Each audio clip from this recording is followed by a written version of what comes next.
حتى نطلع على خفيات هذه المسائل واحفظنا من الخطأ والضلال فأنت موفق كل أمر وأنت علام الغيوب برحمتك يا أرحم الراحمين وهب لنا يا وهاب علم وحكمة ولرزق يا رزاق كلنا مسهلا وبالخير يا فتاح فافتح لنا وبالهدى وبالعلم كلنا يا عليم مفضلا اللهم علمنا ما جهلنا وذكرنا ما نسينا اللهم اجعل أعمالنا خالصة لوجهك الكريم وصلى الله على سيدنا محمد وعلى آله وصحبه وبارك وسلم والحمد لله رب العالمين آمين يا رب العالمين الحمد لله أما بعد السلام عليكم ورحمة الله وبركاته. Segala puji bagi Allah Subhanahu Wa Taala yang memilih kita pada pagi ini untuk duduk dalam majlis ilmu, diberi nikmat taufik untuk mensyukuri nikmat kesihatan dan sebagainya. Alhamdulillah. Diharapkan Allahumma salli ala sayyidina Muhammad, antum sekalian para muhibbin rahimakumullah sekalian senantiasa di dalam rahmat dan redha Allah Subhanahu wa taala, di dalam kesihatan, keafiatan, dalam peliharaan, penjagaan daripada Allah Subhanahu wa taala. Amin ya rabbal alamin. Sambungan kitab Penawar bagi Hati bagi ni. Penawar bagi Hati, muka surat 114. Perenggan apa?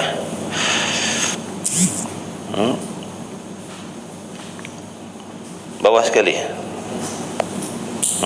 Atas sekali. Ketahui olehmu.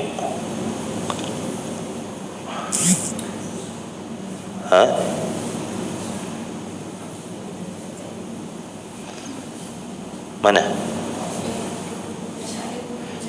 Dan ada pun pekerjaan 115.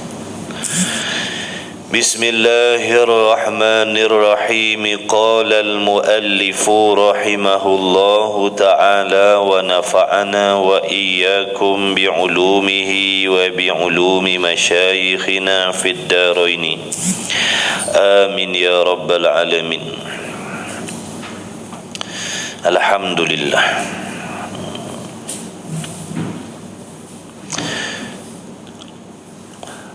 Kata musannif rahimahullahu ta'ala,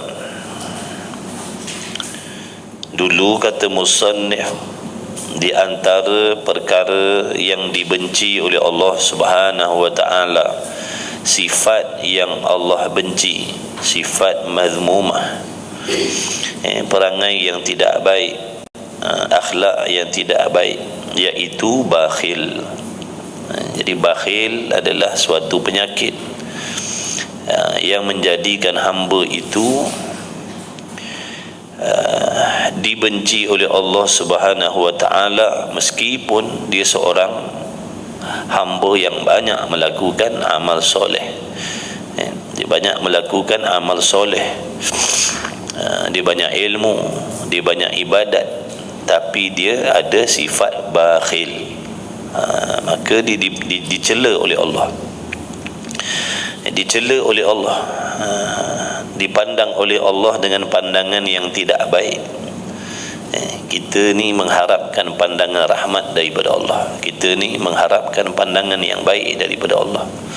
Kita tidak mahu diri kita masing-masing dipandang oleh Allah sebagai hamba yang menentang perintah Allah.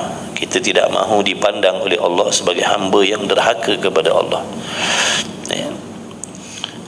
Kerana apabila seseorang hamba itu dipandang oleh Allah dengan pandangan kemurkaan, dipandang oleh Allah dengan pandangan kebencian, dengan sebab ada perkara-perkara yang dibenci oleh Allah pada diri kita, sudah tentu kita akan mendapat kebinasaan.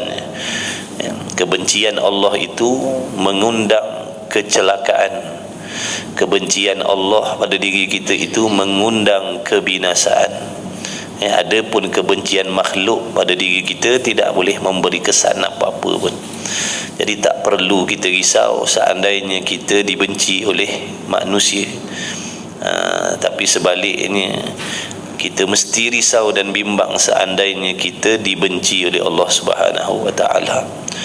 Baik, jadi di antara perkara yang menjadikan seseorang hamba itu dibenci oleh Allah ialah memiliki sifat bakhil. Memiliki sifat bakhil di dalam dirinya, iaitu menahan hartanya daripada dibelanjakan kepada perkara yang wajib, ataupun menahan hartanya daripada dibelanjakan kepada sesuatu yang boleh meninggikan maruah dia. Satunya bakhil, satunya mencacatkan maruah, mencacatkan maruah.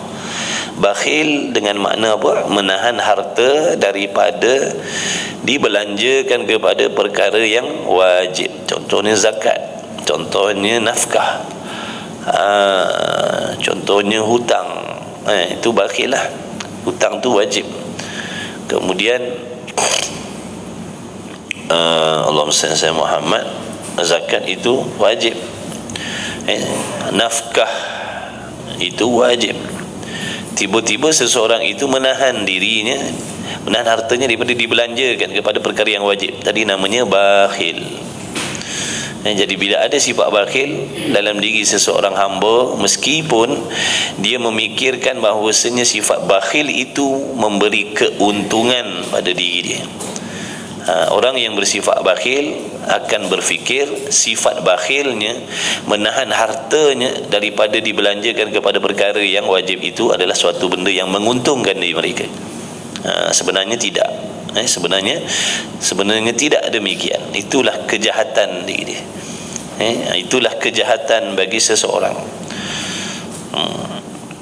Begitulah juga orang yang membelanjakan harta sehingga mencacatkan maruah dia.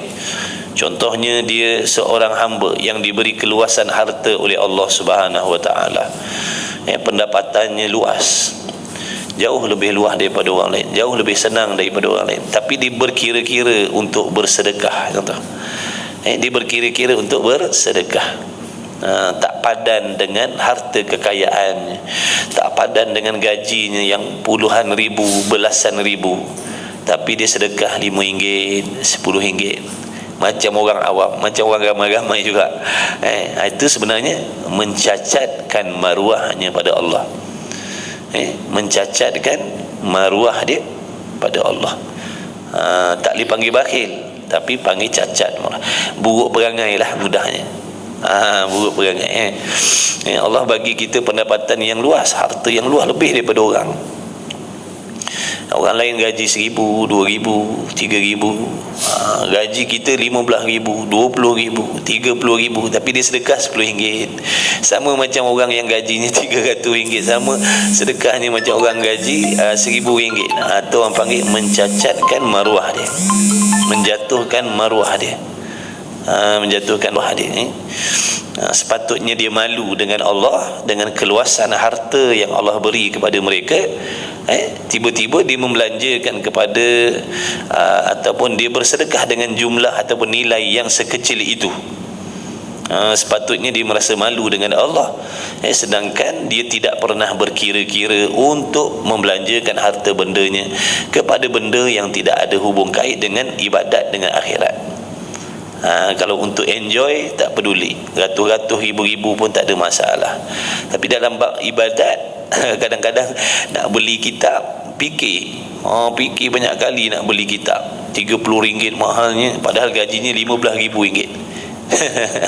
Itu mencacatkan maruahnya, buruk perangai. Sepatutnya dia tak berkira lah. Kalau dah dalam hal-hal yang tidak mendatangkan pahala, dia boleh belanjakan ratusan ringgit. Kenapa nak berkira dengan perkara yang memberi kebaikan akhirat untuk diri dia sendiri? Lainlah dia orang fakir miskin, lainlah dia orang yang sederhana. Orang yang sederhana, orang fakir miskin, padanlah dengan sedekah dia RM2, RM1. Ni dah gajinya RM80,000, RM60,000. Sedekah ni RM5, RM10. Nak beli kitab, ori tak berani nak beli, photostat murah sikit, dia cakap tak padan dengan harta. Na'udzubillah. Itu sifat yang dicela oleh Allah. Kalau ada pada diri kita, walaupun kita orang yang kuat ibadat, ada ilmu, banyak ibadat, rajin sembahyang malam, tapi ada sifat bakhil ni ataupun yang mencacatkan maruah ni, maknanya kita tidak dipandang mulia oleh Allah Subhanahu wa taala. Maka kena buang, kena buanglah benda tu. Jadi bagaimana, apakah ubat untuk kita menyembuhkan penyakit bakhil yang ada di dalam hati kita tadi? Kata ulama, perlu digabungkan dua perkara. Yang pertamanya ilmu, yang keduanya perbuatan. Kena bergabung dua ni. Ini penawar bagi penyakit bakhil, bukan barah, bakhil.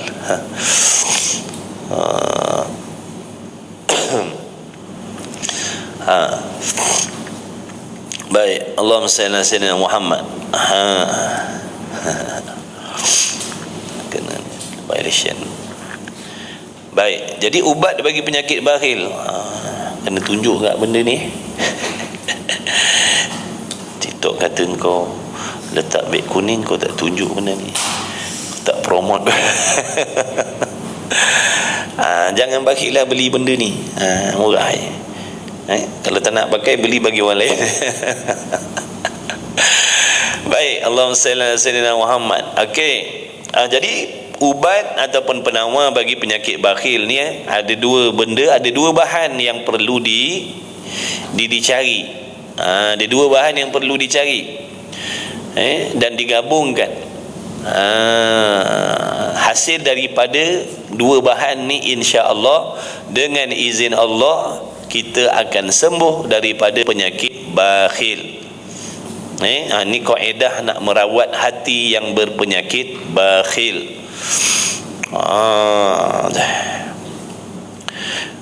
Iaitu mana? Dulu yang pertamanya iaitu ilmu. Yang pertama adalah pengetahuan. Pengetahuan. Yang pertama, kita kena tahu. Kita yang berpenyakit bakhil ni, kita kena tahu.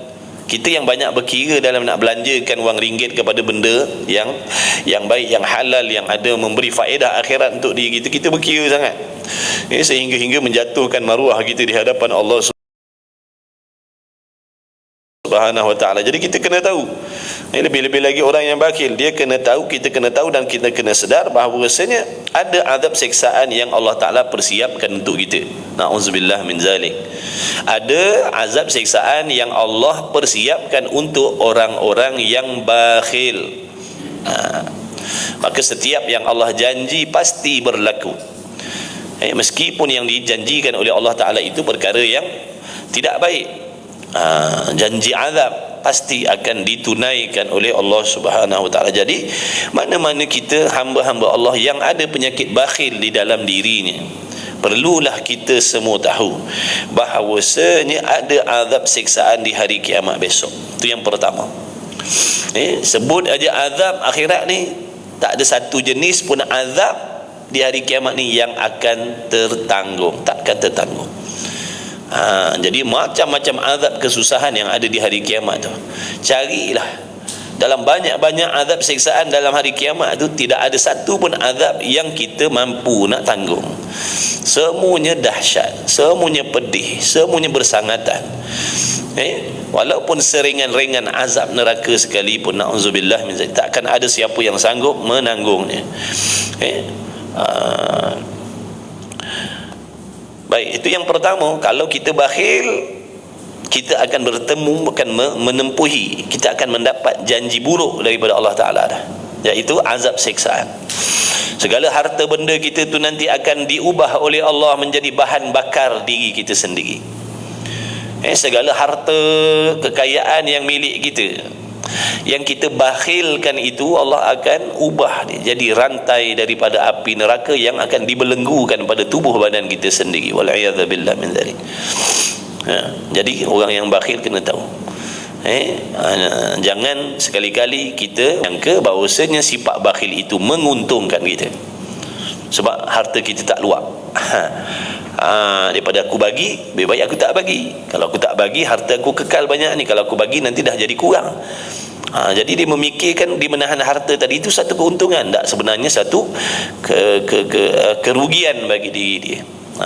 kerugian, dibenci oleh Allah, berdosa, nanti pula akan menemu dengan azab siksaan daripada Allah Subhanahu Wa Taala. Itu yang pertama kita kena tahu.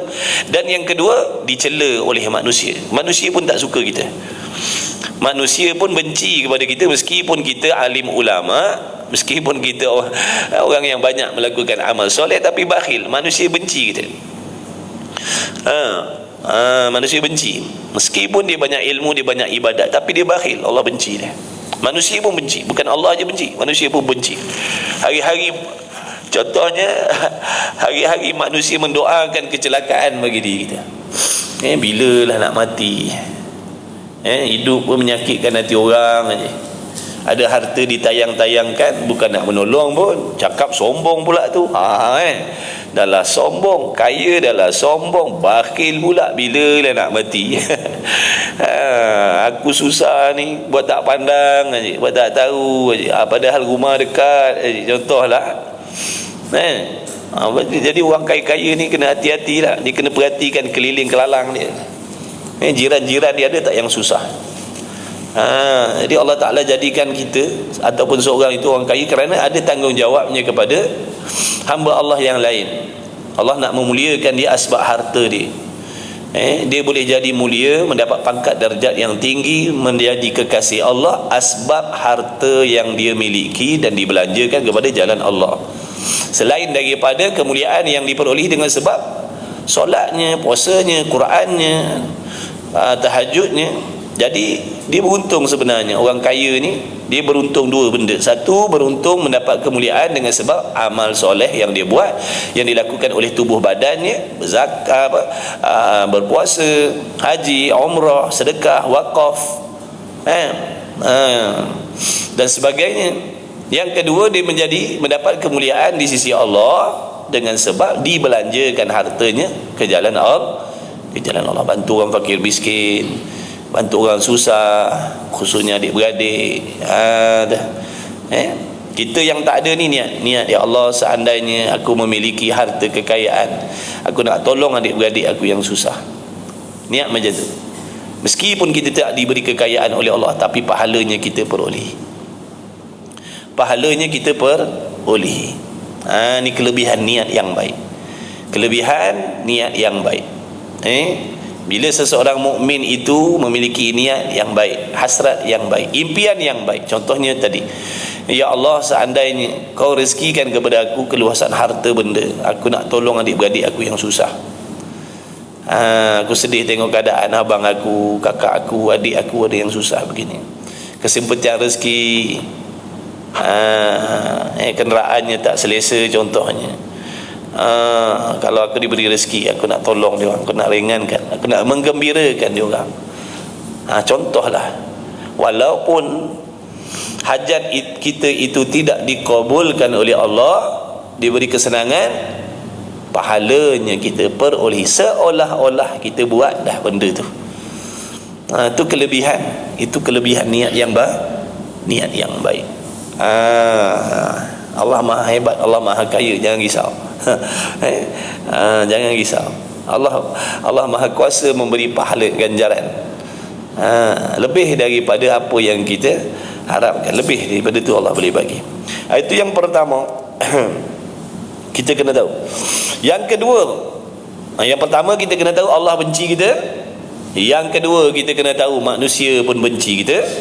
Yang ketiga, kita kena tahu harta yang ada pada tangan kita, pangkat, jawatan, pekerjaan itu sebagai asbab sebenarnya, yang mana hakikatnya semua itu adalah pinjaman daripada Allah Subhanahu Wa Taala. Siapa yang beri kita kekayaan? Siapa yang memberi kita perniagaan? Siapa yang memberi kita Allahumma salli ala sayyidina Muhammad, jawatan, pangkat dan sebagainya? Bukankah Allah yang menghendaki kita mendapat rezeki begian-begian? Betul ke tidak? Kalau kita berniaga, siapa yang menggerakkan hati-hati manusia datang ke gerai kita, datang ke kedai kita, datang ke warung kita? Bukankah Allah yang memalingkan hati manusia tadi datang untuk berurusan dengan kita, membeli barang-barang kita? Betul tak? Jadi semua tu pinjaman Allah. Kita kena ingat, bila Allah boleh beri bila-bila masa, Allah boleh tarik bila-bila masa tanpa sebab. Allah boleh jadikan tanpa sebab. Kita yang kaya raya ni, tidak akan dapat mengambil kesenangan dan faedah daripada harta kekayaan kita. Contoh, orang kaya-kaya Allah balakan dengan sakit. Contoh, nak buat apa harta banyak?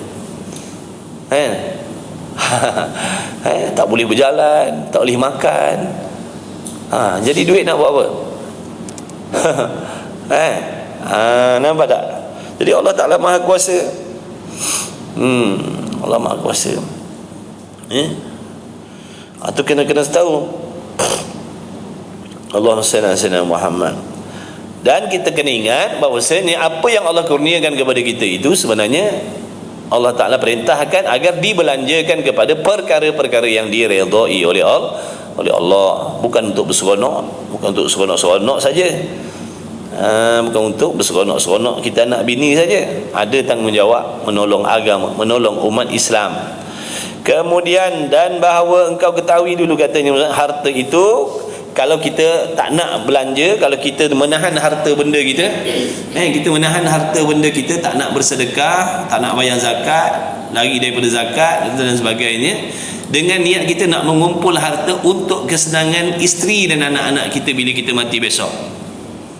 Sebab tu kita tak nak bersedekah, kita tak nak bersedekah lah, dengan niatnya nak kumpul harta untuk anak isteri kita nanti bila kita mati. Faham tak? Faham tak? Saya tak nak belanja, saya tak nak bersedekah, saya tak nak keluar zakat sebab saya nak kumpul, nak simpan, sebab nanti bila saya mati saya nak tinggalkan untuk anak bini saya. Faham tak? Tu maksud dia. Jadi macam mana tu? Macam mana tu? Maka pahala dan menunaikan keinginan itu, bahawa engkau ketahui bahawasanya menahan harta itu jika hendak bersedak-sedak dengan dia, itu satu. Yang maknanya satu lagi, kalau kita menahan harta kerana nak berseronok-seronok dengan jumlah yang banyak dan sebagainya, nak mengikut keinginan hawa nafsu, kita kena ingat bahawasanya ganjaran pahala ataupun balasan daripada Allah nanti di hari kiamat jauh lebih hebat, jauh lebih dahsyat nikmat dan kelazatannya lagi. Ini benda-benda yang perlu kita kena tahulah. Ini ubat lah ni. Ini di antara ubat nak menyembuhkan penyakit bakhil yang ada dalam diri kita. Kita kena yakin apa yang Allah akan balas di hari kiamat besok jauh lebih nikmat, jauh lebih dahsyat daripada harta kekayaan yang kita miliki di atas dunia. Dan kena ingat, kalau kita mengumpul harta benda tadi menurut keinginan nafsu, itu adalah tabiat haiwan, tabiat binatang. Na'udzubillah min zalik. Mengikut keinginan hawa nafsu itu adalah tabiat binatang. Na'udzubillah min zalik. Dan jika menahan harta dulu kerana dicadang untuk anak, maka seolah-olah ia meninggalkan anaknya dengan kebaikan, dan ia datang kepada Allah Ta'ala dengan kesusahan, dengan keazaban. Ini suatu perlakuan, satu keadaan, satu kelakuan yang tak baik, yang tidak cerdik lah. Kita kumpul harta benda kita, kita tahan harta benda kita sehingga kita dibenci oleh Allah, dimurkai oleh Allah, dengan niat kita kerana nak meninggalkan harta benda kekayaan tadi untuk anak bini kita, supaya anak bini kita nanti senang dengan harta kekayaan yang kita tinggalkan.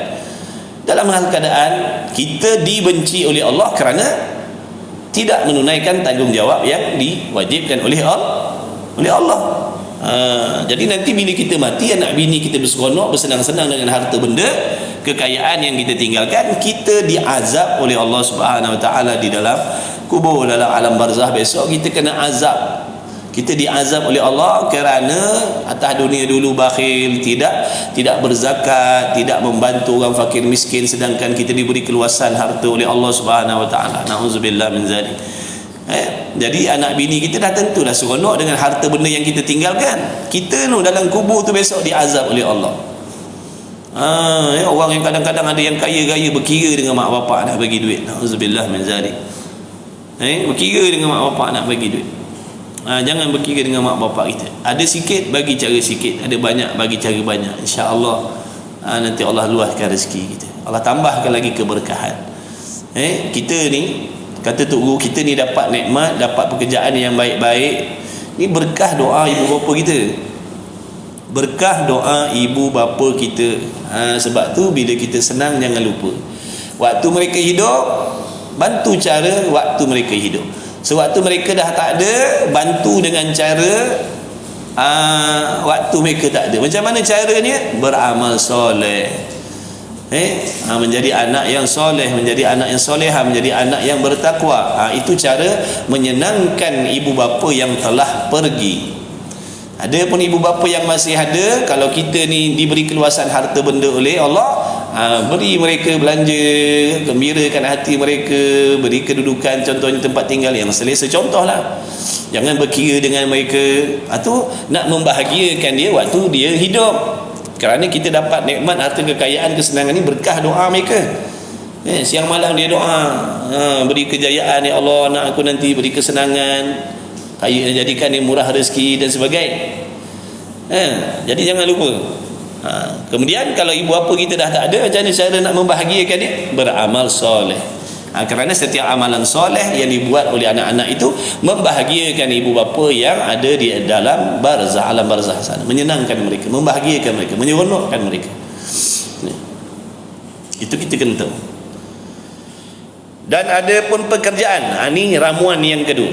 Ramuan yang kedua, bahan yang kedua yang perlu ada pada diri kita, yang perlu kita dapatkan untuk kita menyembuhkan ataupun merawat penyakit bakhil. Yang pertama tadi ilmu, makna pengetahuan tentang tadi dah.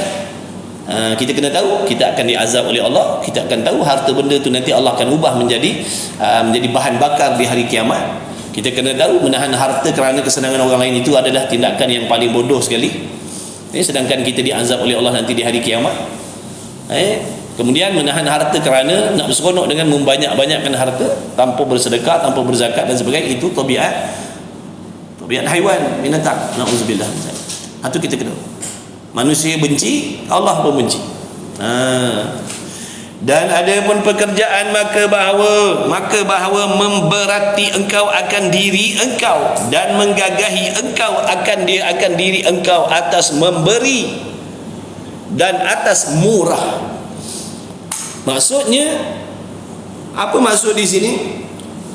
Hendaklah hamba yang bakhil tadi, kita yang bakhil ni, hendaklah kita menggagahi, memaksa diri kita. Menggagahi dengan makna memaksa diri kita, kena paksa diri kita dengan memberi, kena paksa bagi, walaupun dengan hati yang tak ikhlas, walaupun dengan hati yang tidak ikhlas, paksa hati kita, paksa bagi.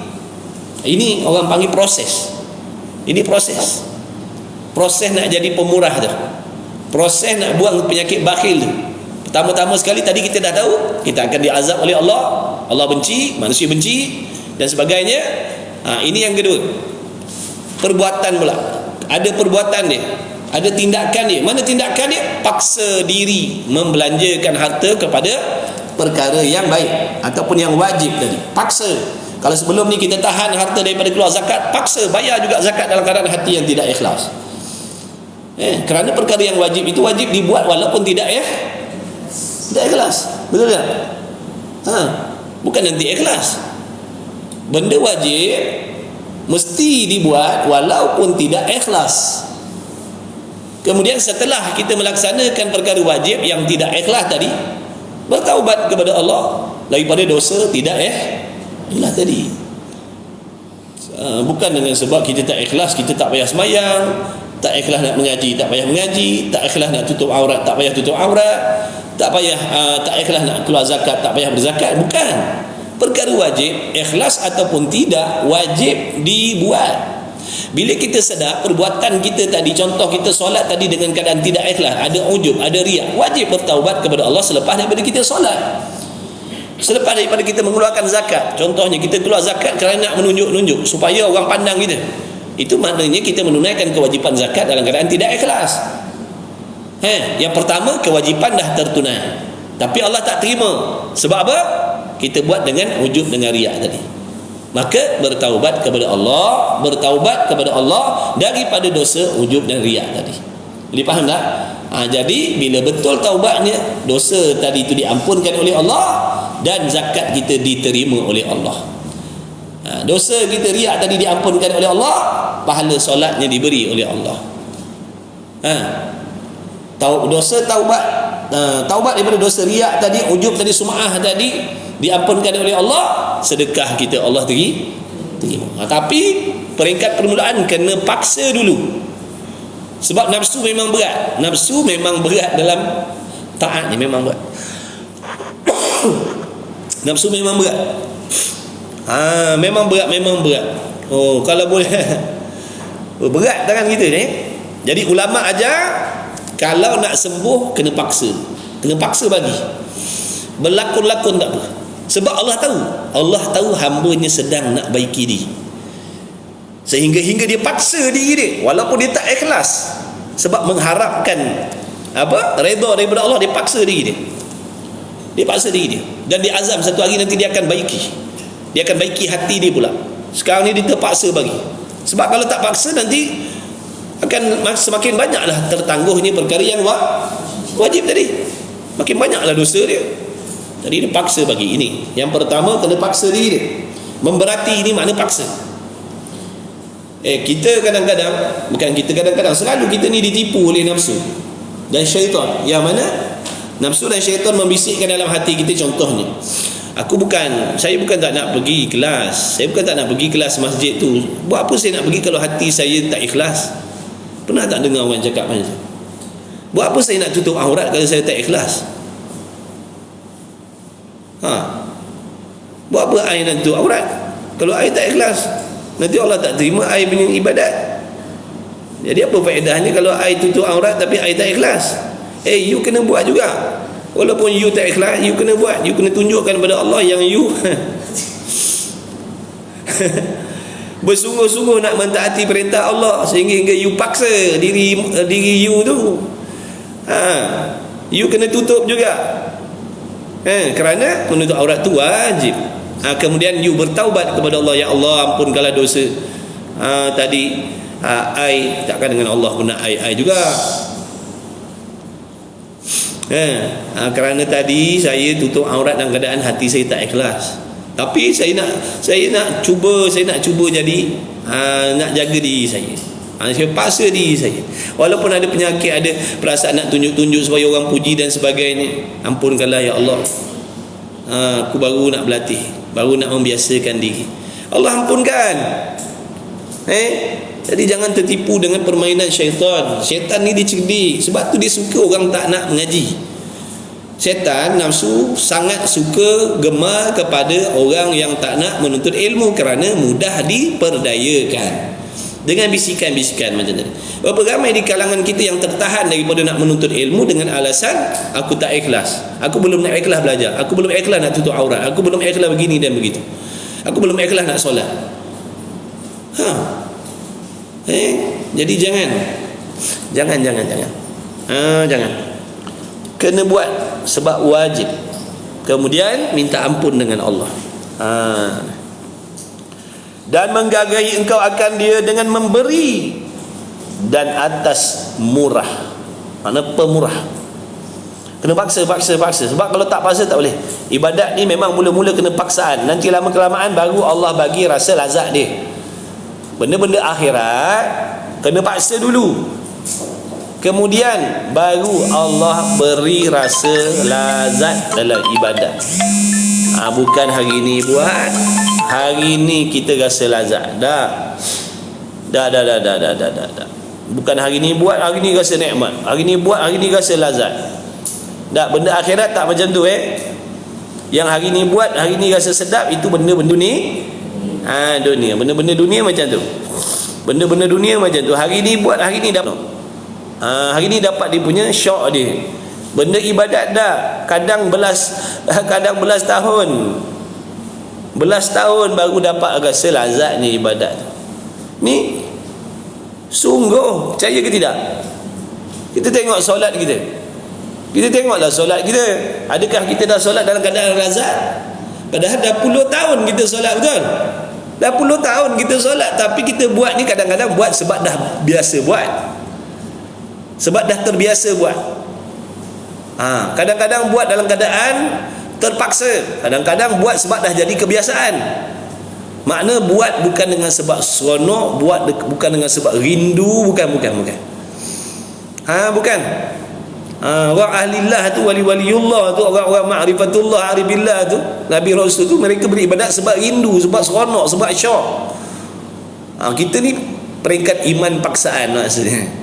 paksa buat dalam keadaan terpaksa, berempa pula melawan nafsu, melawan perasaan dan macam-macam lagi. Bayangkan tu. Padahal dah lama dah solat.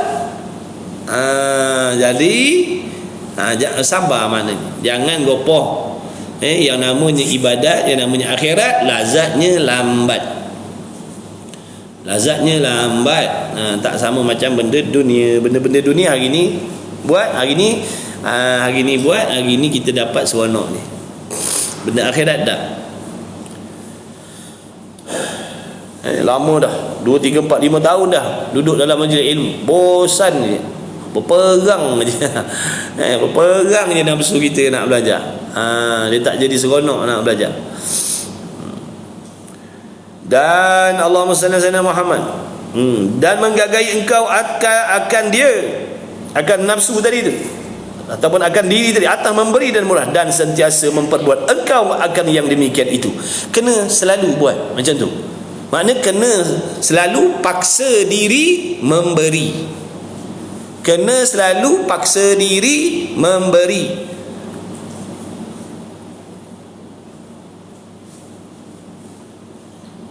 Sebab ni peringkat pertama, nak membiasakan dulu. Nak membiasakan dulu. Paksa dulu. Paksa. Setan kata jangan. Setan kata nanti rugi, nanti habis duit. Bagi je. Tu paksa. Allah tengok tu. Allah nilai tu. Bersungguhnya lah hamba ni nak baiki hati, nak baiki diri dia. Sehingga macam tu pun dia paksa diri dia. Allah tengok kesungguhan hamba dia. Ingat Allah tak pandang Ingat Allah tak kira. Allah kira. Kadang-kadang kita duduk dalam majlis ilmu, pedih telinga dengar, pedih hati dengar. Tapi tunggu sebab nakkan kebaikan. Allah kira. Allah kira. Allah kira. Kita ni kalau kita berasa dalam kuliah, kadang-kadang tok guru tu dia nasihat-nasihat, kita rasa kita berasa menunjukkan memang adalah penyakit tu pada diri kita. Kalau tak ada penyakit tu, kita tak akan rasa apa-apa.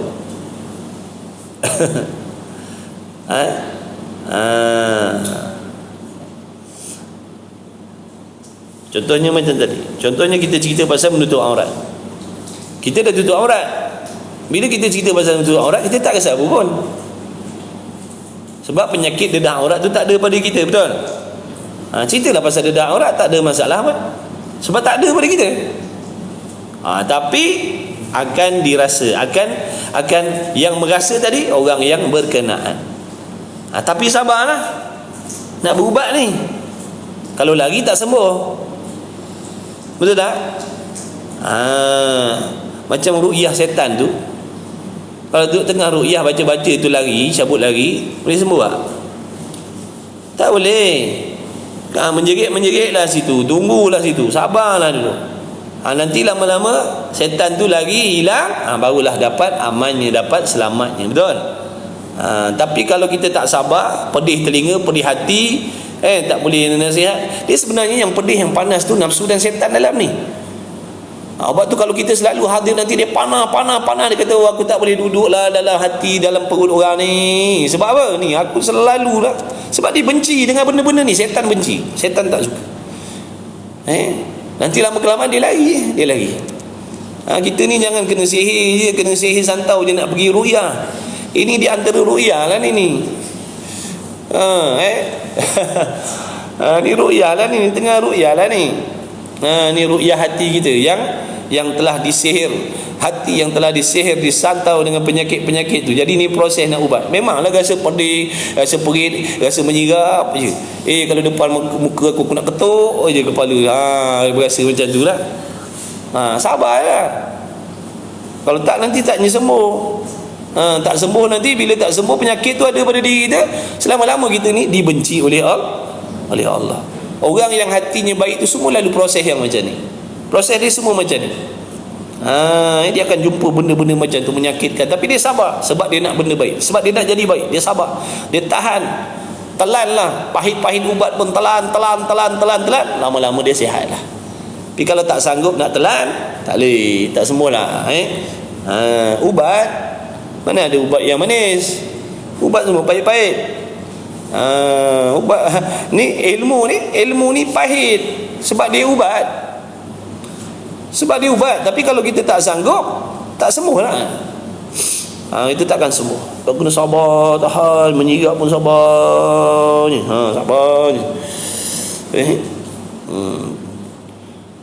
Jangan suka menceritakan hal orang.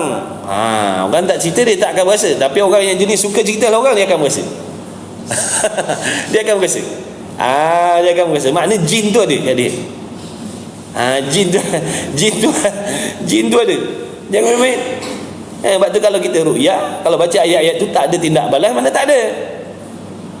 Tak ada. Tapi kalau ada, makna ada tindak balas, menunjukkan ada lah benda tu dalam badan dia. Ni pun sama lah. Kita ni suka cerita keaiban rumah tangga kita pada kawan-kawan kita, kawan pejabat kita, tak kira lelaki, tak kira perempuan. Kadang kita cerita hal bini kita kat kawan kita, kadang kita cerita hal lelaki kita kat kawan kita. Berasu je. Geramnya aku dengar. Tu. Mana ada jin tu. Jin yang berkenaan lah. Yang tak buat benda macam tu, dia tak berasa. Sebab dia tak buat. Macam tu. Kalau orang tanya, kenapa kalau dalam belajar kadang-kadang kita rasa panas telinga tu? Sebab menunjukkan jin tu ada. Tu jawapan dia. Kadang macam sakit dia telinga dengar. Menunjukkan syaitan tu ada, jin tu ada, penyakit tu ada pada kita. Kena sabarlah. Sabar. Nanti lama-lama sihat insya-Allah. Macam tu cara. Jangan tak boleh kena tegur, sentap, hati tisu. Baru kena sentuh sikit, baru kena nasihat. Bukan kena maki pun, cakap macam tu je pun. Tapi dia punya sentap dia bukan main. Tu setan tadi tu, setan dalam hati kita. Dia ajak kita supaya jangan lain kali jangan duduk ni. Lain kali jangan datang dah. Lain kali aku tak nak datang dah. Tak sembuh dah. Itu sebenarnya ajakan syaitan dan nafsu yang tak nak kita sihat, tak nak kita sembuh dalam ibadat. Siapa-siapa pun macam tu. Sebab tu nak belajar ni kena buang ego kita, kena buang. Kena ngaku kita ni ego, ada keegoan diri kita, kena buang. Kalau tak, kita takkan sihat sampai bila-bila. Dan sentiasa memperbuat engkau akan yang demikian itu hingga jadilah murah itu adat bagi engkau. Ni sekarang peringkat yang pertama, dia dah berjaya dah. Dia dah berjaya, dah satu anak tangga dah. Kalau dulu berat tangan dia nak bagi. Berat tangan dia nak bagi. Kalau duduk kedai kopi kan, buat sakit perut lah, buat pergi tandas lah. Sebab apa? Tak nak keluar duit, contohlah. Elah gitu padahal dah habis makan tadi. Dah habis makan apa benda, tak nak bayar kita. Sakit perut lah. Sakit perut tiba-tiba pula tu, yang kita pun lari tandas. Padahal nak mengelak daripada bayar, contoh. Itu dia punya elak lah tu.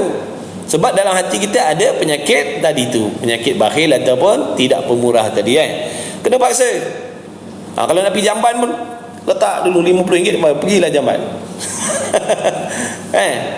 Kena paksa dulu. Ni peringkat perubatan yang pertama ni, paksa-paksa sehingga satu peringkat dah jadi kebiasaan. Kalau dulu berat, ni dah tak berat dah. Cuma sekarang ni dia proses nak baiki hati dia pula. Faham tak tu? Dulu berat nak bagi, tapi oleh kerana dia dah selalu paksa, dah ringan nak bagi. Cuma hatinya belum baik lagi. Hatinya belum bersih, belum bulat lagi buat tu kerana nakkan redha Allah, belum lagi. Tapi dia dah melangkah satu anak tangga ke depan dah. Dia dah maju dah tu. Semakin sembuh dah tu, nak sembuh dah tu penyakit dah. Dan bahawa menipu engkau akan diri engkau. Mana kau tipu nafsu. Tipu nafsu kita. Tipu nafsu kita dengan macam mana? Baik nama jika engkau pemurah. Kawan-kawan pun suka. Tipu nak. Susah ke senang nak tipu diri sendiri? Tipu orang senang le. Nak tipu diri sendiri ini susah. Tapi ni ulama ajak tipu diri sendiri. Mana kalau aku paksa aku pemurah ni, kawan-kawan pun suka dengan aku. Kawan-kawan pun seronok. Itu nak tipu. Bahawa baik nama jika engkau pemurah. Kau kalau sedekahkan kawan pun suka. Orang pun tak akan cakap yang bukan-bukan pada kau. Ni peringkat belum habis belum habis berubat ni, jangan lari. Jangan lari. Nanti kang lari peringkat ni jahanam ni. Belum lagi. Orang kata makan ubat sampai habis, jangan makan separuh. Ni sampai sini dia berlari, tak nak datang, tak nak ikut kuliah dah. Bahaya ni. Nanti dulu. Dan bahawa menipu kau akan diri kau dengan baik nama kau, dan dengan pemurah orang akan panggil. Itu pemurah, kawan kita tu pemurah lah. Tipu ni nafsu sendiri. Padahal orang lain tak ada pun panggil kita pemurah. Dia dah makan, dia dah kenyang, dia belasah, terima kasih lah, Assalamualaikum, baik. Tak ada pun dia kata pemurahnya kau, tak ada. Tapi nak tipu diri sendiri dengan mendapat balasan di dunia dan akhirat. Maksudnya bukan sahaja kawan-kawan suka, Allah pun bagi pahala pada aku. Tipu diri. Bila aku pemurah, kawan-kawan pun seronok, Allah pun seronok dengan aku, pahala pun aku dapat. Tipu diri sendiri dengan mendapat balasan di dunia dan akhirat. Balasan dunia mana? Orang kasih, orang pun kasih, kawan-kawan pun kasih dengan kita. Dan akhirat pula besok mendapat balasan pahala daripada Allah. Maka kemudian daripada sudah beradat, mana bila kau dah jadi kebiasaan, dah ringan dah engkau mengeluarkan harta dan pemurah, maka hendaklah menghilangkan engkau akan ini tipu daya dengan beransur-ansur. Nanti proses nak baiki hati pula dah secara beransur-ansur. Makna yang Allahumma salli ala sayyidina Muhammad, hendaklah engkau hilangkan akan tipu daya tadi, yang kita menipu diri kita tadi. Apa kita tipu diri kita tadi? Orang suka, nama kita jadi baik, kemudian nanti dapat di hari kiamat dapat pahala. Nak baiki yang tu pula, kena ingat nanti sampai satu masa kena ingat, amalan kalau bercampur, nakkan redha makhluk dan redha Allah, Allah tak terima. Nantilah kelemahan dia akan hatinya bulat, dia bersedekah tadi kerana nak mencari redha Allah. Kalau dulu peringkat permulaan dia terpaksa tipu diri dia terpaksa tipu diri dia sebab ni proses nak menyembuhkan penyakit bakhil. Tak ada jalan lain. Ni ulama besar dah ni. Ni pakar hati dah besar dah ni. Kalau kita sombong juga, belagak, tak nak percaya, tu terpulang lah. Kalau ada jual ubat dia dekat farmasi ke, boleh beli. Mana-mana yang haji bakhil bin lebay kedekut tu beli kan, telan, so dia telan.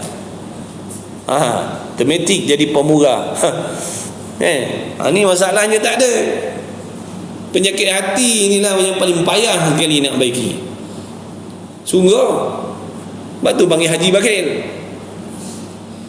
Ingat Piramli buat cerita sebarang dah. Dah naik haji, patutnya hatinya bersih. Betul? Dah naik haji, patut hatinya bersih.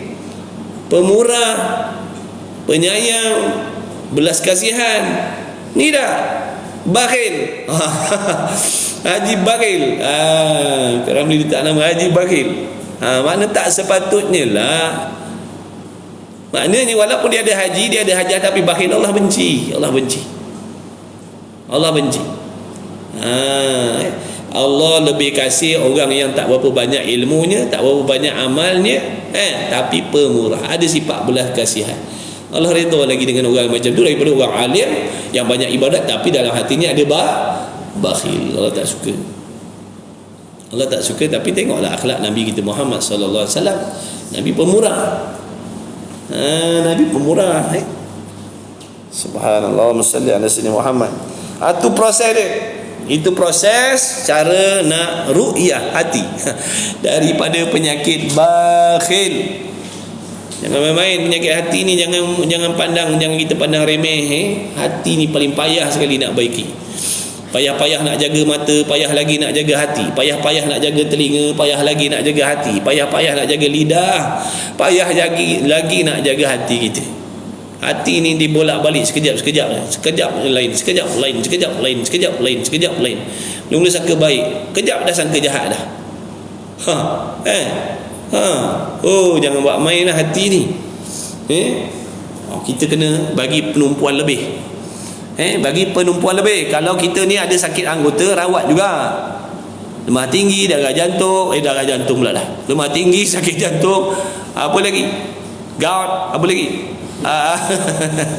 Sakit gigi, mata gabun, sakit kepala, migrain. Rawat, jangan tak rawat. Tapi yang terlebih penting nak dirawat adalah hati ni. Sebab hati ni nanti nak menentukan kita celaka ataupun bahagia di hari kiamat besok. Kalau kita ni sakit zahir ni akan menjadi asbab kita menderita sekejap saja atas dunia. Tak boleh nak berlari macam orang lain, tak boleh nak berseronok macam orang lain, tak boleh nak makan macam orang lain, betul? Tapi sekadar dunia je, sekejap je, jangan risau.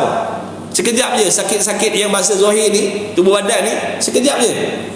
Memanglah kau cakap senang lah, dia cakap kau tak rasa. Sabarlah. Sebab penyakit yang bangsa zahir ni dia sementara. Musibahnya tak sampai hari kiamat besok. Dia tak ada merosakkan amal ibadat kita.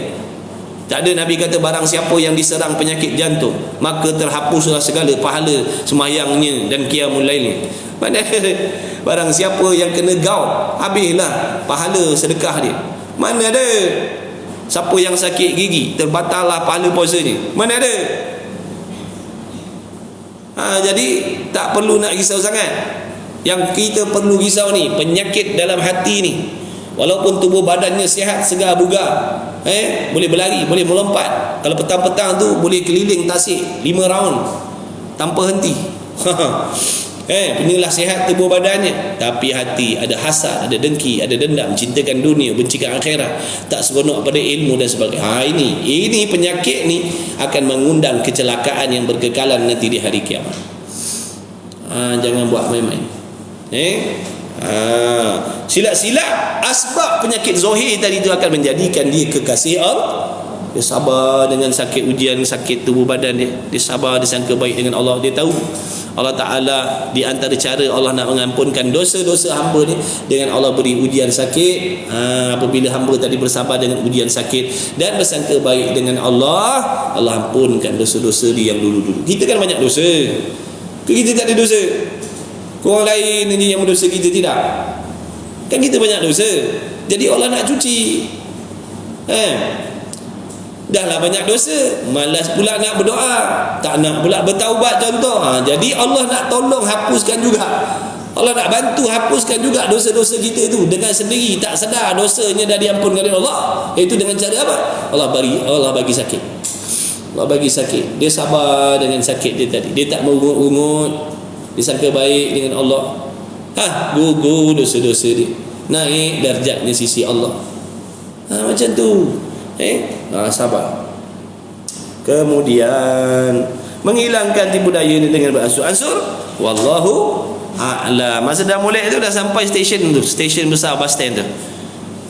Bab yang ke-6 pada menyatakan kasih akan kemurahan. Ni bab yang akan datang lah. Tajuk yang akan datang insya-Allah.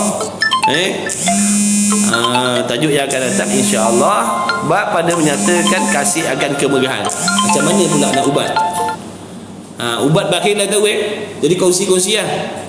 Kongsi-kongsikan penawar penyakit bakhil ni.